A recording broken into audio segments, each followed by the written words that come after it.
श्री स्वामी समर्थ. अक्कलकोटचे स्वामी समर्थ हे केवळ संत नव्हे तर दत्तावतार मानले जातात. त्यांच्या दर्शनाने आणि आशीर्वादाने असंख्य भक्तांचे जीवन बदलले.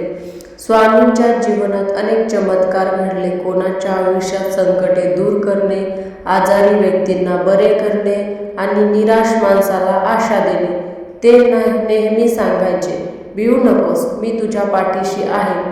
हे शब्द आजही प्रत्येक भक्ताला धैर्य देतात. स्वामी समर्थांनी आपल्याला एक साधा पण प्रभावी मार्ग दिला, श्रद्धा आणि सबुरी. दररोज त्यांच्या नामाचा जप करा. श्री स्वामी समर्थ, श्री स्वामी समर्थ या नामस्मरणात अशी शक्ती आहे जे तुमचं जीवन बदलू शकते. जर तुम्हाला स्वामींची कृपा हवी असेल तर आजपासून त्यांच्या नावाचा जप सुरू करा. श्री स्वामी समर्थ. भिवू नकोस, मी तुझ्या पाठीशी आहे. श्री स्वामी समर्थ महाराज की जय.